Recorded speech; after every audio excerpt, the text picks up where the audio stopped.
Everyday English listening. Topic 1. On the trail. So, Sarah, you talked about competing in a rodeo. Have you done any other sports on horseback? Yeah. Well, not a sport. I used to have a job, and my job was to take people on horseback into the mountains in Wyoming. And it was a really fun job. Every day, we would saddle up maybe 15 or 20 horses, and then we would take beginners, people who had never ridden horses before, and we'd show them how to lead the horses and get on the horses, and then we'd go up into the mountains for 2 hours or 4 hours or sometimes all day. Well, that sounds great. Yeah. That was your job? That was my job, and it was really fun. We would walk along these cliffs, and people would get nervous, and they'd say, "Oh no, isn't my horse going to fall down the cliff?" And I'd say, "No, your horse doesn't want to fall down the cliff, just like you." Yeah, right. And the horses were really good, and to be honest, the horses mostly ignored the people on their backs. The Really? horses, they knew the path that we were taking. Oh. And sometimes people would want to do something that's dangerous, like go too fast or go a different way. Yeah. And the horses would ignore the people and go the way they're supposed to. Oh, that's probably better. Yeah. What about wild animals? You're going on horseback trail rides through the mountains, right? Yeah.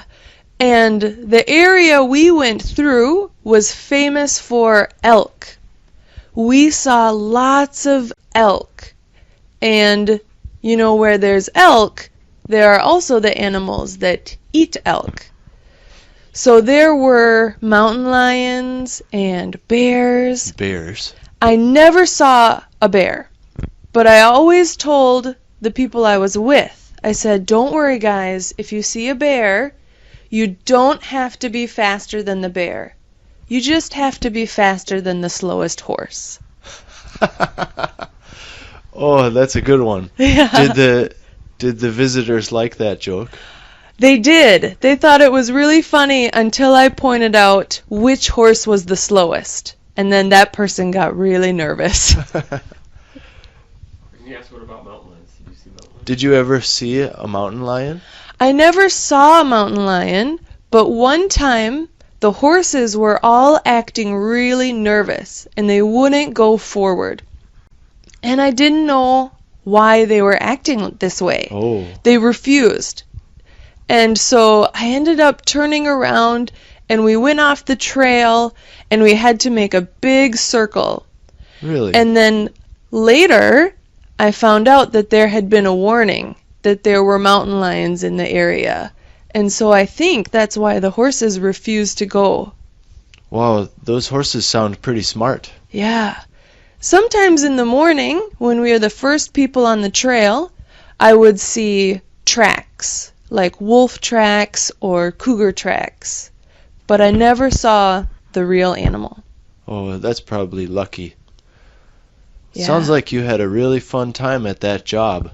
Yeah, it was really fun, and we were outdoors every day. That was my favorite part. The air was so clean, and I loved working with the animals and being in the sunshine. It was great. That's awesome.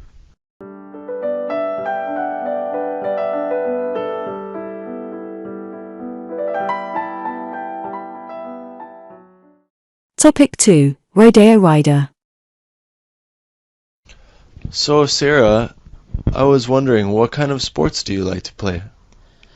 Well, I love riding horses. And actually, when I was in college, I took a lot of classes about horseback riding. So I can do all sorts of sports on horseback. Wow, that's amazing. Don't you think riding horses is scary? I think it's part of the fun. For example, I used to be in the rodeo, and I did a sport called saddle bronc riding. And The way you do this is they put the saddle on the horse, and then they let the horse just go crazy. And the horse runs and bucks and tries to get you off. And you try to stay on. And it's really scary, but it's also really exciting. Wow. That's what's called a bucking bronco, right? Yeah, and it's really hard to stay on. In fact, you win if you can stay on 8 seconds. Oh, that doesn't seem very long. It's really, really long. It's really long when you're on the horse. My first time, I only stayed on about 4 seconds, and then I fell off in the middle of the ring, and I got knocked out. Oh. Yeah, and the rest... Yeah, and I had a big black eye for about 2 months. Wow. From falling off a horse. That's why it seems scary. Isn't it really dangerous? It is really dangerous. And they don't make you wear helmet or any safety gear. I didn't wear a helmet my first time.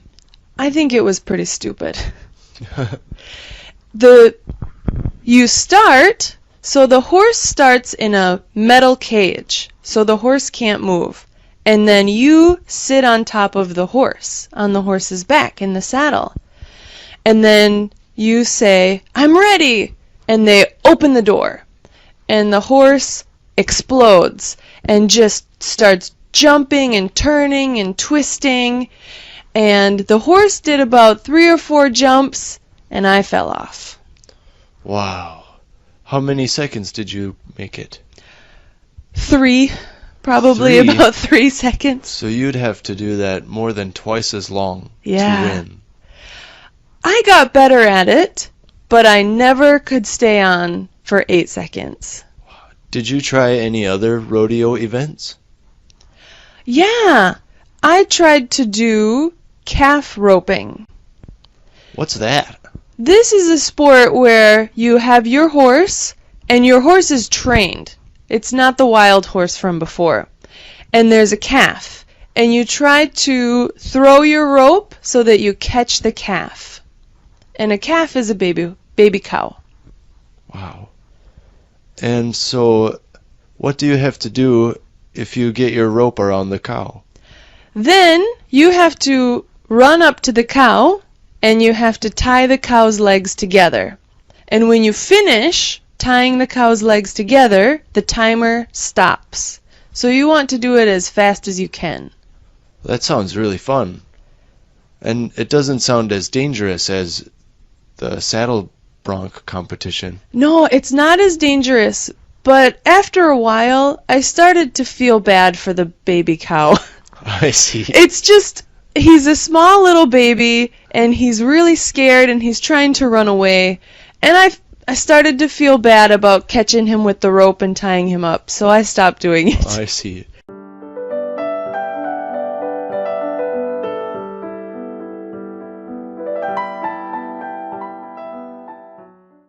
Topic 3. Hotel for her. So when we're talking about ideal hotels, what do you think is an ideal hotel for you? That's a tough question, but when I choose a hotel, I would look at where the hotel's located, Right. and also the food. Right. So as long as the hotel is surrounded by nature, preferably on the water, Okay. and maybe some mountains in the back. And if the food, the breakfast and dinner and all the food that they have is amazing, I'm good. I'm set. Now, what about facilities? I mean, hotels have various facilities, whether it's gyms or movie rooms or computer rooms that allow you to do, internet and various things. Some hotels have pools. Would those be things that you would want in your ideal hotel? Oh, yeah. Gym, I'm not so interested in because I can, play sports outside when I'm surrounded by nature. Why would I be, inside working out? Right.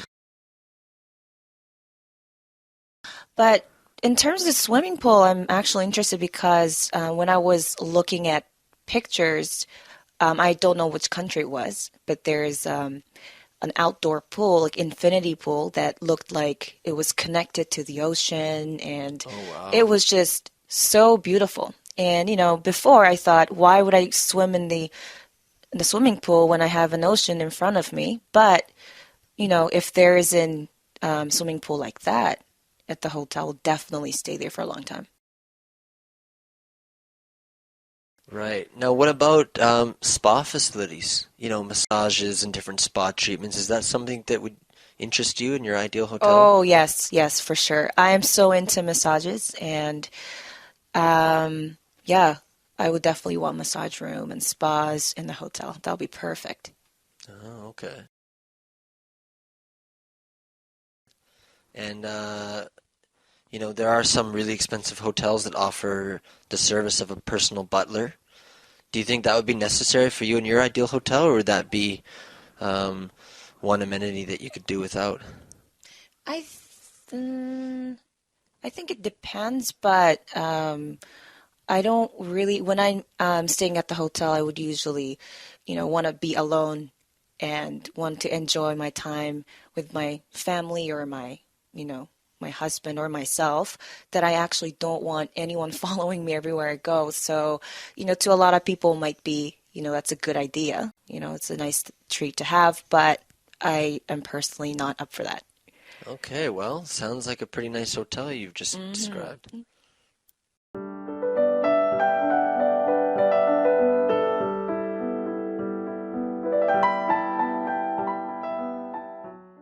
Topic 4. Hotel for him. So, Mike, the other day my friends and I were talking about ideal hotels. What is your ideal hotel?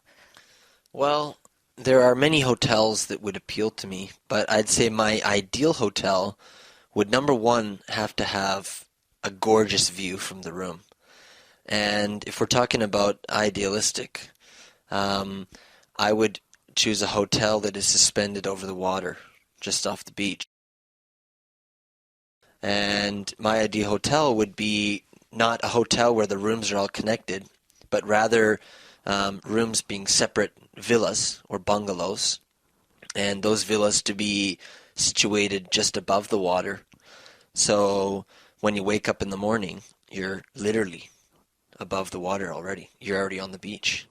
And to get from your room to the beach, you have to walk out and you wade in the water until you get to the beach.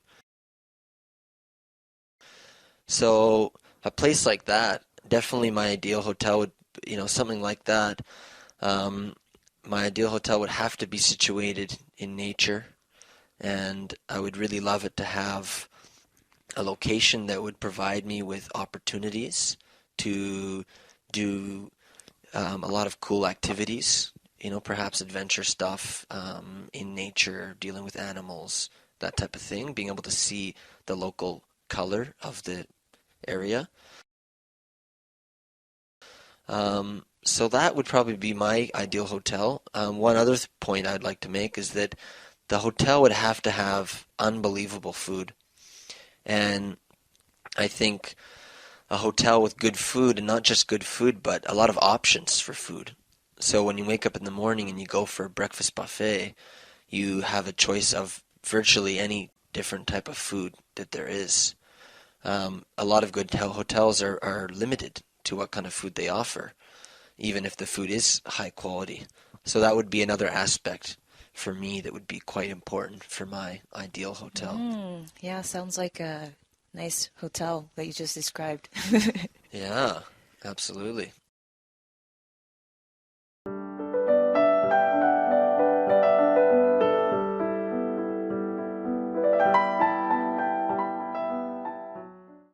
Topic 5. New gym.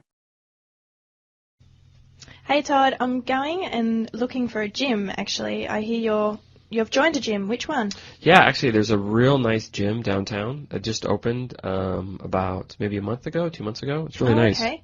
What's the name of it? The name is Fitness Club. Ah, Yeah. good name. Yeah, so And it pretty much has everything. I mean, it has, free weights, of course, and it Yes. has all the latest machines. Oh, good. Yeah, actually, some of the machines are kind of tricky. I really don't know how they work yet, so I have to ask the staff. So But it's more than a treadmill. It's a whole big machine that you don't know what to do. exactly. I'm actually afraid to get on the thing. I don't want to break it. Is there people there that can help you? Yeah, actually, that's part of the problem is you can't use any of the equipment unless you get trained for it. They're really specific. Oh, okay. So you have to have guidance. It's kind of annoying, actually, because everything, they have a system and they know based on, your membership what machines you can use and what you can't. And yeah. Oh, okay. But what happens if, like, I've been to a gym before? Do I still need to get the training before I start? Yeah, that's how I was. I told them that I had been lifting weights for a while and they didn't care. So you have to get certified to use all the equipment. It's kind of inconvenient. Okay, so do they have classes, though? They do. Actually, they have pretty much everything. They have yoga, kickboxing, spin classes, dancing. So, and the schedule looks, pretty diverse. Oh, that's good. I do prefer classes than the weights. Yeah.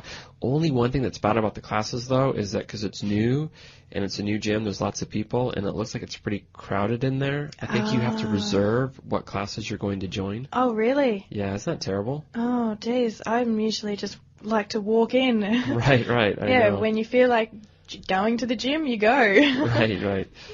One thing that is nice though is they have an actual gym floor, like a basketball gym, so you can play basketball. They have volleyball tournaments. So I mean, if you like more traditional sports like tennis, they also have tennis courts. You can do that as well. Oh, that's good. I do like tennis. I love tennis, actually. Well, actually, if you're interested, I'd be glad to take you down to the gym and show you. I think you get a free trial workout. Oh, that's good. That's Yeah. good. So how much would it cost per month? Well, because it's new, it's kind of expensive. It costs about $50 a month. Oh, wow. Yeah. But if you buy a membership, a 2-year membership, you can get a 2-year membership, I think, for $800. So it saves you some money, so it's kind of reasonable. And I suppose if you pay for two, you have to go then. Right. It's $800 for 2 years, $500 for 1 year, or $50 a month. Okay. So, Yeah. one thing that's really cool too is they have a social center. They have like an area where you can get like fruit drinks and coffee and stuff like that, and just hang out. It's quite nice. That's good. So after the workout, go and have coffee. Right. Lovely. Okay, so yeah, I'd love to come and have a look at it. Okay, well, next week, anytime, just give me a call and I'll take you there. All right, great. Thanks.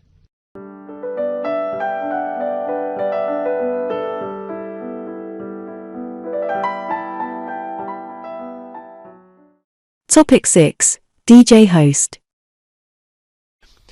Now, you were saying that you worked in radio and at a young age, but then you went back to it much later in life. Can you talk about that? I did. Well, when I was 21 years old, I got headhunted to do a show. This show was basically a freelance show that had to be done in 3 different languages at the same time. So the range of audience was quite broad. And the show was basically anything I wanted to talk about. So quite often I talked about music, current events, anything political, anything non-political, anything that came to my mind I would talk about. So what were the 3 languages of the show? Hindi, Punjabi, and obviously English. Okay, and what was the city? Where was this at? This was in Auckland. Okay, so this was one of these kind of blended radio shows where you slip from one language to another? It was. Well, the show was catering for everybody, basically. So the criteria was speak in a way that makes people understand, even if they don't speak the language. So the trick was to say 1/3 in English, the rest in Hindi and Punjabi, where I could, and somehow it just made sense. How do you go about doing that? Like, did you plan it, or does it just kind of roll off your tongue? For me, I think it's quite natural because my parents speak in Hindi and Punjabi, and so for me, English is quite natural, and so are the other 2 languages. Blending them together was never a problem. Now, when you hear languages being switched back and forth like that, are you conscious of it, or sometimes are you not even conscious that you're speaking one language or the other? I don't think I'm conscious of it at all. It just happens. It's a slip of tongue. All 3 languages I'm quite fluent in, So for me, to switch from one to the other is just a natural course of a day. So since you have experience in the music industry, what do you think makes a good DJ?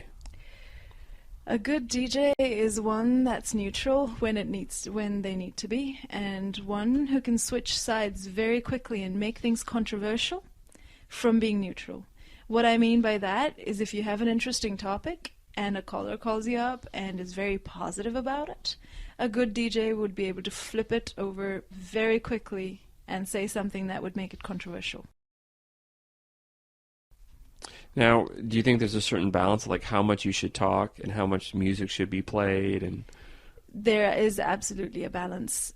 Quite often people listen to radio for music. So you need to make sure that your music ratio is more than how much you talk. But the amount you talk has to be interesting, but quite limited. All right, thanks a lot. No, you're welcome.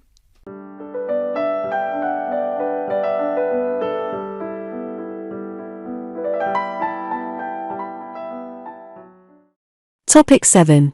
Teen host. So, Shafani, you were saying that you actually worked in radio from an early age. Can you talk a little bit about that? That's right. Well, I worked on the radio at the age of 12. What basically happened was that I used to call up the radio station quite a lot, answer questions and quizzes and all that sort of stuff. And one of the announcers thought my voice was nice and so wanted me to come and work for him. Without realizing that I was 12 years old, he called me in and had me on. So, were you a little scared? I mean, you're only 12. It was very daunting at first. So the first couple of days, I had no idea what was going on. There was a massive microphone in front of my face, and I was told to make this show fun and interesting. So yes, it was very daunting. Did you have any prep, or did they just stick you in front of the mic and have you react? No, actually, there was no prompt. There were no prompts. It was all up to me. I had to come up with stuff on the spot, which was quite easy, really, because the topics were simple. It was mainly about music. Oh, like teen stuff. Yeah, exactly. Or anything that people called up and talked about. It's very, very childish stuff, but mainly geared at teenagers. How did your parents feel about it? Very proud of me, obviously. At the age of 12, their daughter was a DJ. What could be better than that? So they really enjoyed it. I remember they would listen to it every single time, record it, and then listen to it over and over again when they could. Oh, that's fantastic. So, were you like a little celebrity at your school? I ended up becoming one. A lot of my friends also did the same recording of my voice on the radio. It was a big thing to be a radio person and being only 12. So my friends thought it was absolutely fantastic and they would take it to school and quite often play it around. So yeah, I ended up getting a celebrity status. So when you were young and you were this DJ, did you envision yourself of being a DJ for a long time? Actually, no, I hadn't. I really enjoyed it, had a lot of fun, but it was a hobby. It was never something I wanted to do as a profession. So in the future, if you had a child and they wanted to do this, would you encourage them to do it? I absolutely would, because if they enjoy it, and they enjoy it so much that they want to take it up as a career, why not? With me, it was a hobby. Now, what about podcasts? Like, would you encourage young people to maybe have their own podcast? I think that's a fantastic idea. I think it's really good to be able to express yourself, and through podcasts, they can do exactly that.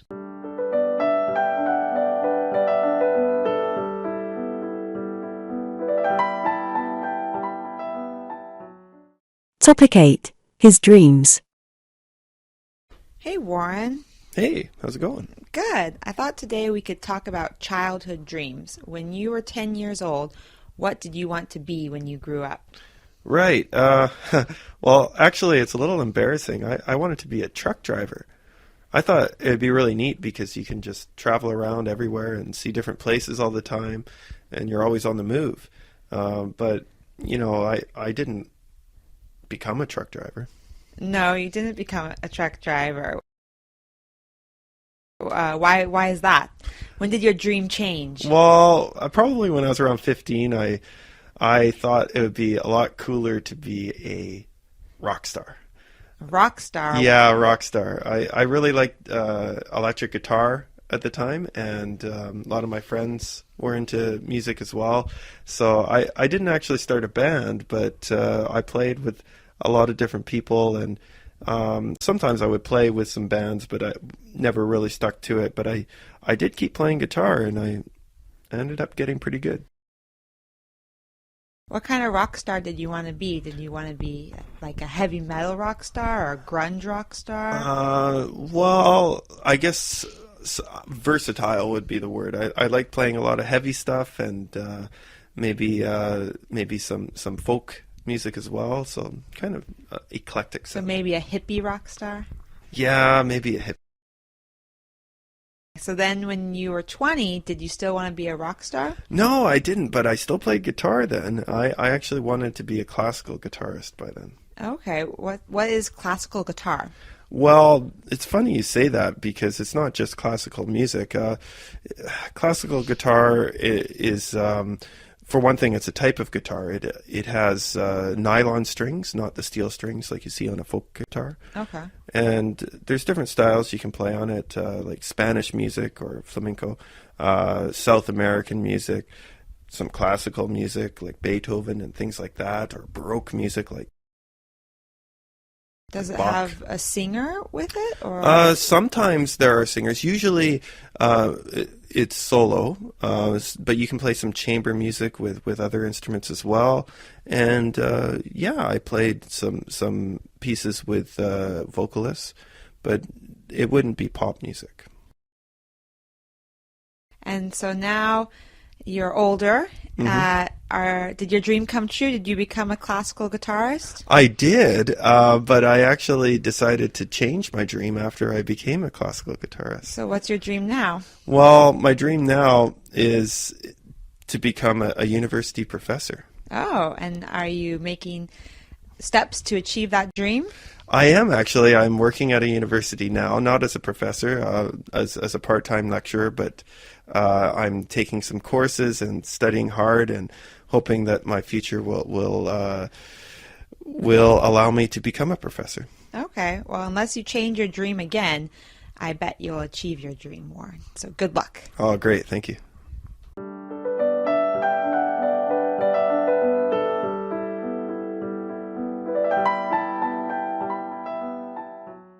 Topic 9. Her dreams. So, Lindsay, what about your dreams? What did you want to be when you were 10 years old? Well, when I was 10 years old, I wasn't very realistic, but I knew I wanted to be very powerful. So I thought the dream job would be Wonder Woman. She can fly anywhere. She has the powers to do good and to help everyone. And she's very badass. So I wanted to be just like her. Unfortunately, it didn't come true, as I'm not Wonder Woman right now. No, I can see that, but it seems like you had a good imagination as a kid. But I guess that probably changed as you got older. What about when you were 15? Well, then when I was 15, I still wanted to be very powerful and very strong, but I had a more realistic idea of what I wanted to be. But I still didn't know a lot about the world, so I just wanted to be a very powerful businesswoman. I had no idea what kind of business, and I had no idea what that actually meant, but I wanted to wear an all-black suit and have a briefcase and go to work in a nice office and drive a nice car and do something that was very powerful. But I had no idea really what a powerful businesswoman does. Oh, well, that seems like a pretty good dream for a 15-year-old. But I guess you probably had a better idea when you were 20, so what about then? So when I was 20, then I still wanted to be powerful and strong. I guess you can see the common theme here. But then I had even more realistic idea of actual real professions. So at that time, I was quite social. I really enjoyed going to parties. And I was living in New York at the time. So I thought the perfect job for me would be a public relations specialist. I thought I could be one of those people that plans parties or handles the PR, the publicity for celebrities. I had a dream of maybe working for Madonna or working for a famous TV show and handling all their publicity representation. Oh, well, that's great. It seems like you had a better idea by the time you were 20. But I guess you probably have some dreams now even. So what kind of dreams do you have now? Well, then when I was 20, I was quite egotistical. I only thought about myself and how I could have more money and be more powerful. But then something changed when I started traveling and seeing the world, where I decided that I'd rather have a job that does something good for the world and gives back to the community and to the people. So now I'm a teacher, and I really enjoy that, the idea of making a difference in people's lives. And in the future, maybe when I get older, I hope to start an animal shelter so that when animals are left on the street or abandoned, they can come to my shelter and I can provide a happy home for them. Wow, that's a great vision for the future. Thanks.